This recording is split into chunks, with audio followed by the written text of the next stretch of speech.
Salut la compagnie, c'est Jules Melon et aujourd'hui on se retrouve pour un petit podcast en compagnie de l'ami au cinéma. Comment vas-tu? Très bien, merci à toi de me réinviter encore une fois sur ta chaîne, ça fait toujours plaisir. Avec grand plaisir et en plus on va parler d'un film qu'on a vu tous les deux. On ignore ce que l'un a pensé de ce film, enfin ce que l'un et l'autre ont pensé du film, donc là mystère. Et ce métrage vient de sortir en salle ce mercredi, un film d'animation français réalisé par Johan Sfar, son quatrième long métrage d'ailleurs, Petit Vampire. Et oui, il adapte sa Et oui. propre bande dessinée au cinéma, il l'avait fait aussi en série animée je crois. Et est-ce que tu connaissais d'ailleurs l'univers de Petit Vampire jusque-là? Alors justement, j'avais vu quelques épisodes de la série animée, d'ailleurs j'en ai regardé quelques-uns ces derniers jours pour me remettre un peu dans l'ambiance. Et je ne savais pas spécialement en fait jusqu'à présent qu'au départ c'était un personnage de bande dessinée, donc j'ai découvert ça un peu sur le tard. Mais voilà, j'étais pas un grand fan de l'univers et puis j'en connaissais trop peu pour vraiment m'exprimer, mais je suis quand même allé voir le film et Et on peut voilà. dire que c'était une bonne surprise, hein, Ah, sans mais en attention, parler, hein, mais t'es en train déjà de spoiler ton avis. Spoiler de la vie de Au spoiler. cinéma. Alors, on va quand même parler du casting parce qu'au niveau vocal, ils n'ont pas pris les voix, alors, les voix de la série ou quelques-unes, mais pour les personnages secondaires. Par exemple, nous avons Jean-Paul Rouve qui joue le Oui, capitaine des morts, hein, le commandant du vaisseau fantôme, oui, c'est le Hollandais volant, c'est ça, qui est le chef un petit peu de la tribu des morts qui vivent dans un manoir. Il y a aussi Alex Lutz qui joue le méchant, le Gibous. Voilà, ça c'est pour les voix célèbres. Sinon, il y a Johan Spark qui fait lui-même une voix. Voilà. et puis il y a aussi Camille Cotin Et Camille qui fait la Cotin qui fait voix. Pandora, oui, en effet, c'est vrai, bien vu, parce que elle aussi, elle est assez connue quand même. Et alors, quelle est l'histoire de ce petit vampire? Alors déjà, on peut le dire, si vous ne connaissez pas la BD ou la série, foncez, puisque c'est une histoire à part, qui contextualise bien d'ailleurs l'ensemble. Totalement, oui. L'histoire de petit vampire, alors on apprend 300 ans avant l'histoire, donc qu'il a été transformé en vampire avec sa mère pour échapper à la mort, c'est un peu compliqué. Et on retrouve donc Madame Pandora, sa maman et petit vampire, dans le monde actuel, avec le père adoptif, donc le capitaine des morts. Et il s'ennuie, petit vampire. Il a 10 ans depuis 300 ans, il en a marre, il aimerait jouer avec des copains, etc. Et un beau jour, il décide d'aller à l'école. Quelle drôle d'idée. Sauf qu'il peut y aller que la nuit. Et du coup, là-bas, il va laisser un petit mot sur un cahier qui a été laissé là. Il va faire un exercice de maths. Et le lendemain, un petit garçon prénommé Michel va établir une relation épistolaire avec Petit Vampire. Ils vont finir par se rencontrer et vivre ensemble des aventures avec le méchant, le Gibous, qui est un petit peu à l'origine du drame familial qu'a connu Petit Vampire quand il était humain. Voilà, la transformation avec sa mère, etc. Voilà, j'essaye de faire un résumé très vague. Et Oui. du coup, maintenant, allez, ça y est, tu peux te lâcher. Qu'as-tu pensé de ce long métrage d'animation? Et ben, comme je le disais tout à l'heure, pour moi c'est une petite surprise. Ouais. J'ai trouvé le film fort sympathique Mhm. par bien des aspects. Je trouve par exemple que l'animation 2D est très fluide, ce que j'aime beaucoup. Oui. Parce que pour le coup, pardon, l'animation 2D qui est entre guillemets saccadée, tu vois, par exemple, c'est ce qui m'a laissé un peu en dehors de J'ai perdu mon corps l'an passé. Ouais, ouais. Ça peut parfois laisser un peu de marbre, mais Mhm. là pour le coup, Petit Vampire, je trouve l'animation est très bien. Je trouve que c'est vraiment un univers sympathique Ouais. qui voilà n'évite pas non plus les clichés parce que ça reste quand même un film axé pour les enfants. Oui. Ce qui fait que voilà, on a quand même un peu un humour parfois quelque peu mal dosé, j'ai trouvé sur certaines séquences, sur certains personnages, Oui. mais ça on en reparlera. Mais globalement, c'est un film qui voilà ne restera pas pour moi dans les esprits, malgré qu'il soit fort sympathique, mais qui reste quand même par bien des aspects un petit film d'animation vraiment touchant, je trouve. Mhm.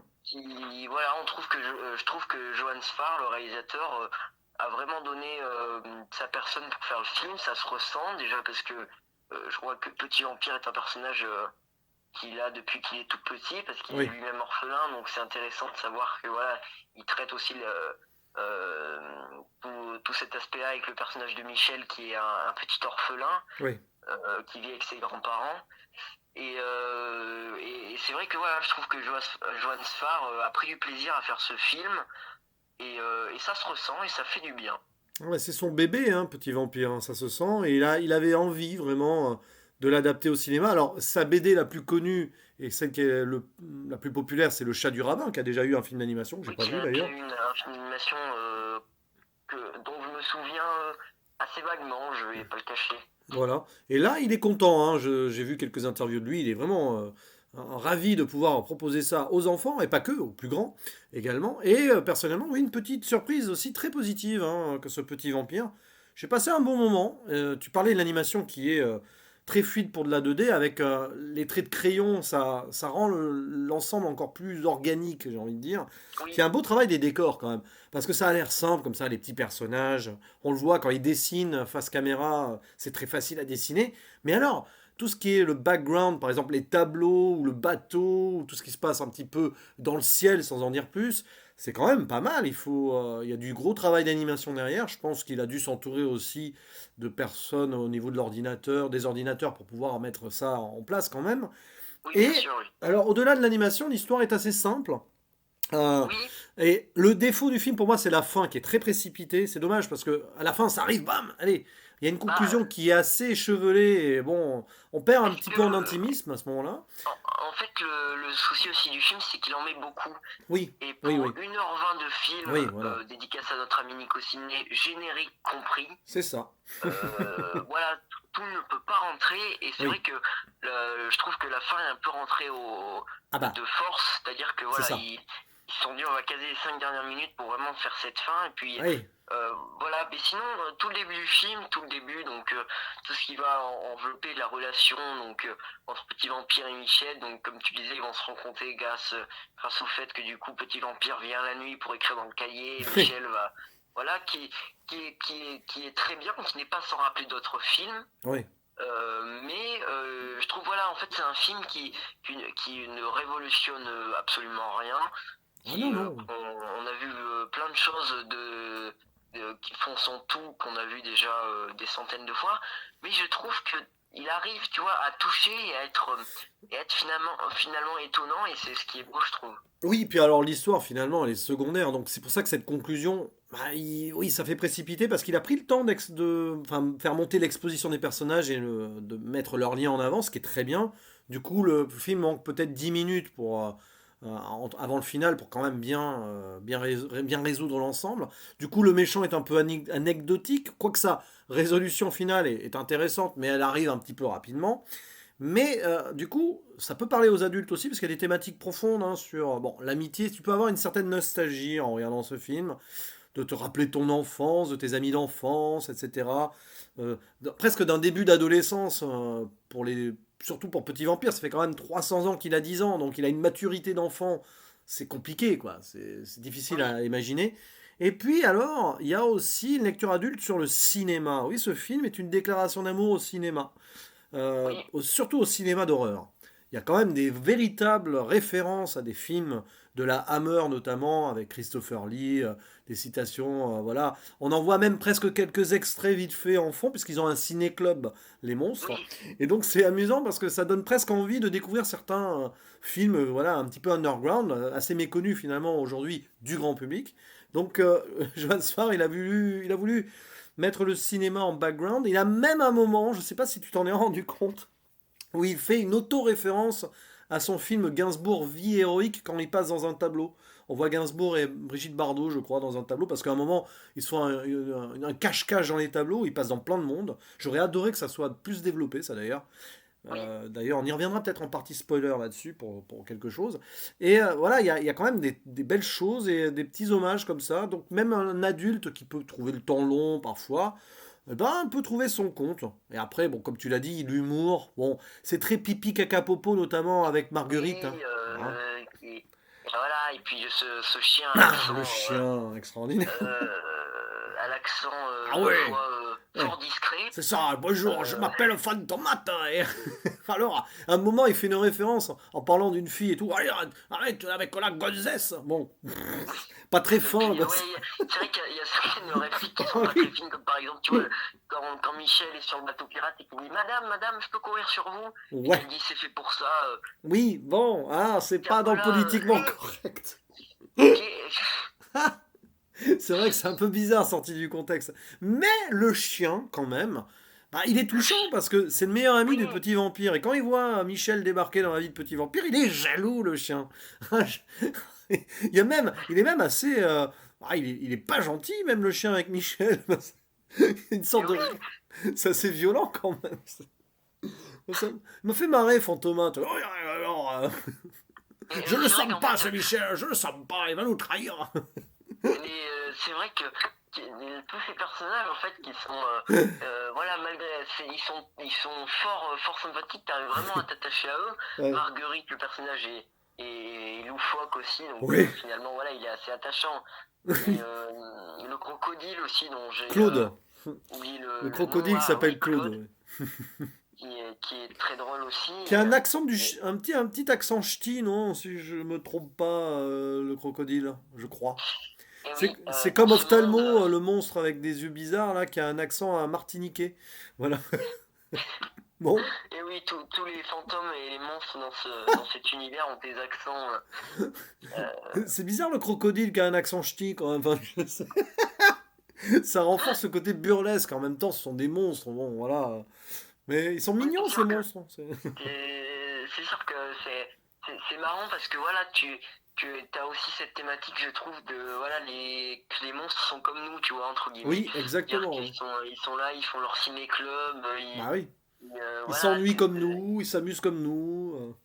Ils sont ils ont jaloux leur comme nous. reprise comme nous, ils Voilà. ont voilà, il y a des il y Après, a tu des peux.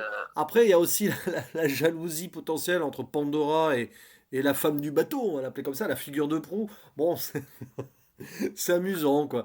Ils ont tous leur humanité, les monstres, justement. Donc, même au-delà de la mort, ils ont conservé cette humanité. Ils sont même peut-être plus humains que certains humains, on va savoir. Et oui, il y a des trucs, c'est vrai qu'il y a des trucs sympathiques. J'ai bien aimé aussi, tu vois, quand ils font des blagues en référence à notre monde, entre guillemets, tu vois, Oui. la différence entre leur et le nôtre, qui finalement, voilà, par exemple, Petit Vampire, il te sort une réplique du style, je crois, voilà, moi je dors dans un cercueil parce que mes parents sont un peu traditionnalistes, ça me dérangerait pas de dormir dans un canapé-lit, Ah oui, ça c'était drôle, ça. Ça c'est drôle, par exemple. C'est vrai. mais c'est vrai que, J'adore d'ailleurs la doubleuse, donc Louise Lacoste qui fait Petit Vampire. Déjà, j'ai été surpris de voir que c'était une fille, parce que c'est pas évident comme ça. Mais oui, elle aime bien, j'aime bien son ton un peu décalé de jeune ado qui commence à. c'est c'est trop ça, c'est trop bien fait, je trouve. oui, c'est vrai que, et puis on va parler un peu de ça, du point VF, entre guillemets. Oui, La VF est assez réussie. J'ai bien aimé oui. aussi moi aussi la VF de Michel, la VF des monstres est en général aussi très bien parce qu'il Et s'éclate, tu vois, qu'il rigole à le faire. Enfin et t'as voilà. Jean-Paul Rouve qui est méconnaissable, j'ai envie de dire, parce qu'il est posé, il est un petit peu théâtral. Alors, ça peut être un défaut. C'est vrai qu'à un moment, bon, il parle en mode un peu théâtral, mais en même temps, c'est le capitaine des morts. Hein. C'est un rôle à Mm. contre-emploi, Jean-Paul Bah, Rouve. finalement, en fait, tous les gens craignaient Jean-Paul Rouve voilà, Ouais. dans le film, et finalement, il s'en sort plutôt bien. Ça va, il Euh, récite pas trop le texte. On avait l'impression qu'il lisait un peu dans la bande-annonce, mais en fait, c'est le personnage qui est comme ça. Par contre, c'est vrai qu'on n'imaginait pas la voix de Jean-Paul Rouve sur ce personnage. Mais on attendait c'est plutôt vrai. une voix comme ça. Ah, ah, ah, je suis le capitaine des morts. Mais non, c'est Jean-Paul Rouve. Mais voilà, je trouve Alex Lutz aussi Ah oui, s'en sort vraiment bien. mais Hein. j'aime bien quand il fait son déjanté, Alex Lutz. C'est quand même quelqu'un qui sait faire des voix. Il joue des personnages hein, dans sa carrière. Il va bientôt sortir un film où il va jouer un tennisman, d'ailleurs. J'ai Oui, vu. j'ai vu ça. Ça a l'air assez étrange, mais pourquoi pas. Mais oui, tout le casting est bien, hein, vocal, hein, ils se font plaisir. Et ouais, et puis même Johan Sfar qui fait lui-même Marguerite, bon bah voilà, il se lâche quoi. Le gars il sait tout faire quoi, tout simplement quoi. Mais et puis alors, est-ce que tu veux qu'on fasse une zone spoiler quand Eh même? bien, si tu veux, pour Ah oui, approfondir certains points, oui. ça pourrait être intéressant. Alors attention, Spoiler! Spoiler! Alors, je sais pas pourquoi tout à l'heure je voulais faire une zone spoiler, j'ai dit que j'y revenais en spoiler, bon ça va me revenir, c'est une mise en abîme de ça doit Oui, revenir. pour la scène justement où ils font le cache-cache dans les Ah tableaux. oui voilà, Et alors c'est exactement, alors bon c'est pas vraiment un spoiler en soi mais je suis obligé de spoiler la fin pour revenir là-dessus, c'est que j'aurais bien sûr. imaginé que la fin se déroulerait là-dedans moi. Ça aurait été peut-être plus intéressant, pour final hein. Ça aurait été peut-être aussi, tu vois, plus entre guillemets grandiose, puisque la fin est Oui, finalement assez intéressante dans un point de vue alors ils vont dans le d'animation, ciel, mais c'est pas mal aussi. ça aurait pu être sympathique, tu vois, qu'ils jonglent entre les univers tout en Oui, se battant, enfin, tu vois, ça aurait pu faire un truc sympa, mais la fin en soi, toute cette bataille finale avec, sur le bateau ouais, c'est est assez bien, hein. des bateaux volants, hein, grosso modo, le gibus, qui est une sorte de, je sais pas, de De faucheur, lune, qui vient tuer, qui est là pour tuer les morts, hein, pour faire simple. ouais, qui entre, voilà, qui a sa tête de lune, là, Ouais. qui Qui- d'ailleurs peut se poser sur la lune lui-même. Oui, voilà, oui, c'est marrant, au moment, il vole et hop, il Et, prend appui sur la lune, oui. Mais- oui, oui, c'est vrai que t'as un petit moment où j'ai tiqué sur le coup, j'ai fait ah, ok, viens se poser sur la lune. Ouais, Parce que du coup, ça joue sur la grandeur de la lune. c'est T'as le burlesque. personnage qui se met en arrière, qui du coup saute, qui rebondit. Et le gibus Tu vois. avec toutes les âmes qu'il va sauver pour les transformer en kawaii, des petits cafards, grillons, je sais pas trop quoi. À un moment, la fin est quand même complètement burlesque, mais il y a des tentatives de messages, on va dire, bien cool, notamment les petits kawaii, une fois que le méchant devient gentil à la fin. Il tombe enfin amoureux et tout. Bon, c'est allé très Oui. rapidement, ça quand même. Mais eux, ils se disent, ah, mais on n'a plus notre maître et on l'aimait, notre dictateur et tout. Qu'est-ce qu'on va faire maintenant? Ah, on va inventer la démocratie! Ah, ça sort totalement de nulle part, mais ça, c'est très drôle pour le coup. Mais tu vois, on voit que c'est là où la fin, il a dû précipiter. Il s'est dit bon là, oh là, on va dépasser le cahier des charges de la durée du film. Là, oui, on sent que et oui, il a voulu exposer beaucoup les personnages et du coup la fin, bon, après ça reste cohérent quand même, hein, mais il a fallu gérer tous les personnages d'un coup là. C'était pas facile. Mais, mais voilà, la fin, finalement, tu vois, c'est une belle fin. Enfin, je trouve Oui, ça sympathique. Mais voilà, qui est un peu accéléré, ça m'aurait pas dérangé que le film dure 10 minutes de plus, oui. sincèrement. Puis il manque Parce il que, manque des choses. Par exemple, on voit au début le Gibus, il est transformé ainsi. Parce que c'est le prince qui est amoureux de Pandora, en fait. Bon, c'est compliqué, c'est dès le début du film. Il est transformé en Gibus par une sorte de monstre vert et tout. Bah, on le revoit plus. oui, Voilà, il est censé agir pour lui, pour récupérer son sacrifice humain, mais voilà, on le revoit jamais. Voilà, donc peut-être qu'il y aura une suite, Petit Vampire 2, où il reviendra. Mais je sais pas, c'est bizarre. Bon, voilà, c'est là. ça fait un peu penser, tu vois, je sais pas pourquoi ça m'a fait penser à ça, mais à La Belle et la Bête, tu vois, ça me fait penser avec cette sorcière Hmm. qui finalement transforme la bête au début, tu vois, enfin, Oui, euh, je sais pas pourquoi ça m'a fait penser à ça, mais oui, une sorte de bon, transformation de malédiction, c'est vrai qu'il y a ce côté-là, oui, c'est vrai. Bah, ils ont tous subi une malédiction hein, de base, hein. C'est un petit peu ça, mais au-delà de la malédiction de la vie après la mort, la vie éternelle, il y a cette question aussi, parce qu'on s'ennuie et oui, tout. Bah, trouver un sens à la vie même après la mort, hein, c'est un message comme un autre, hein, finalement, quand on y pense. et oui, et puis tu vois, c'est intéressant du coup de ce que j'ai trouvé très intéressant dans le film, pardon, c'est surtout voilà du coup tout ça, toutes ces thématiques traitées par rapport aux personnages humains, Hmm. puisqu'il y en a entre guillemets qu'un seul, hein, Oui, réel, c'est Michel, oui, qui du coup se retrouve là au milieu D'ailleurs, c'est très bien traité ça, tu vois, parce que euh, ça aurait, tu vois, le film va en montrer beaucoup quand même, hein, tu vois, il faut aussi approfondir le fait que Michel se retrouve dans cet univers complètement délirant. oui. C'est très bien fait là aussi. Et c'est vrai que voilà le personnage de Michel finalement je me suis bien identifié, enfin entre guillemets on peut très bien s'identifier à lui Oui, parce il est finalement très attachant et voilà je trouve que c'est un personnage qui peut-être aurait pu être encore plus exploité ouais. euh, parce que je sais pas il y a des thématiques qui auraient pu être un peu plus approfondies comme le fait voilà qu'il soit orphelin ça aurait pu être Ouais, mais comment ça dire sera peut-être pour la suite, hein. En même temps, il fallait faire des choix à un moment. Alors, quand je dis suite, c'est qu'il y a matière à. Bah, il y a eu plusieurs tomes hein, en BD, il y a matière à faire un petit Vampire 2 si le film fonctionne, hein. Pourquoi pas, hein. Oui, bien sûr, bien sûr.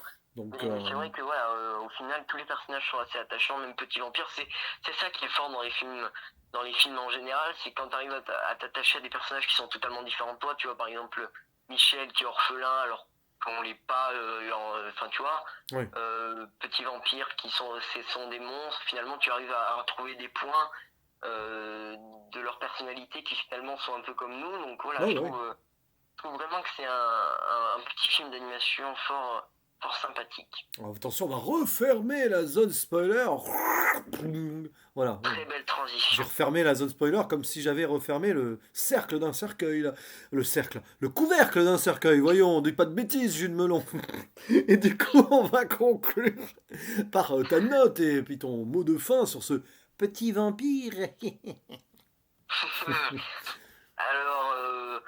Alors, je pense que ma note, je vais la dire tout de suite, je vais me mettre sur un 7 sur 10, D'accord. voilà, qui je trouve est une bonne note. Oui. Donc voilà, c'est un film qui, voilà, moi, m'a, euh, m'a touché, j'ai trouvé ça, voilà, je le répète, c'est pas pour moi le meilleur film de l'année, ni quoi que ce soit, mais je trouve que c'est un petit film qui fait du bien, qui traite des thématiques, qui est cool, voilà, je Oui. peux pas le dire, et il est cool. Si vous voulez passer un sympathique moment, vous pouvez y aller en famille, Oui. et je trouve que ça fait du bien de voir ce genre de film, surtout que voilà, il est français, Cocorico. Exactement. Moi, ben, je vais te rejoindre hein, sur le 7 sur 10. C'est un moment divertissant qui se laisse regarder en famille, qu'on soit enfant ou adulte. À mon avis, on peut y trouver son compte. On s'amuse bien. On peut réfléchir aussi. Ça peut réfléchir les plus petits. Et puis, j'ai envie de dire, c'est un bon moyen d'aller fêter Halloween en famille au cinéma tous ensemble, sans que ça fasse trop peur. Mais quand même, ça peut, voilà, un petit peu d'épouvante quand même, parce que les monstres, en moment, on voit quand même on voit les tombes où on voit les squelettes qui se lèvent et tout quand même. Hein, c'est voilà. Mais ça reste familial. Donc c'est un film à voir en ce moment. En même temps, il n'est pas sorti par hasard, hein, un peu plus d'une semaine avant Halloween, je pense. C'était prévu. Et puis Oui, vu ce qui se passe en ce moment, voilà, ça fait du bien, quoi, ce genre de film, avant que on ne nous referme éventuellement les cinémas. Hein, prions que non, parce que voilà. Mais oui, bon, on ne sait pas ce qui va se passer voilà. les prochains jours, hein, malheureusement. Voilà, profitez-en. C'est un bon petit film qui ponctue pas encore, mais qui confirme que le mois d'octobre au cinéma est vraiment un très beau mois. Voilà, le 7e art se Oui, porte très bien, que ce soit des films français, danois ou autres. Oui, parce qu'il y a eu un très bon film danois aussi, hein, Drunk. Voilà, que et oui, j'en il faut profite. vraiment que Voilà. je rattrape très Eh prochainement. oui. Et puis l'animation française se porte bien, comme Calamity aussi. Voilà, donc à voir. Il faut que je rattrape aussi. Oui, mais bon, c'est vrai que des fois, on a de la chance d'avoir certains films dans certains cinémas et d'autres non. Mais bon, c'est la vie. Oui, En tout cas, ben, merci beaucoup, mon cher Au Cinéma, alias E, sur sa chaîne au moment où on enregistre, parce qu'il y a eu un bug vous apparemment. comprendrez Oui, alors, en alors, allant voir. on aura l'air malin si jamais quand la vidéo est publiée, c'est revenu, mais bon, c'est pas grave. Il faut savoir que en ce vendredi 23 octobre, la chaîne de Au Cinéma a été renommée E par YouTube, et on ne saura jamais pourquoi, je pense. Mais bon, Et voilà. oui, nous verrons bien cela. C'est un mystère qui restera à jamais gravé dans nos mémoires. C'est ça, Euh, on en fera un film un jour, E. petit E. Petit E. Ah, c'est pas mal. Bon, en tout cas, merci beaucoup. Et puis, on se retrouvera très Eh bien, certainement merci à toi. pour d'autres aventures très Avec bientôt. plaisir. Oh, oh. Et il ne reste plus qu'à faire le mot de la fin, le fameux à la La prochaine. prochaine. Ciao. Ciao.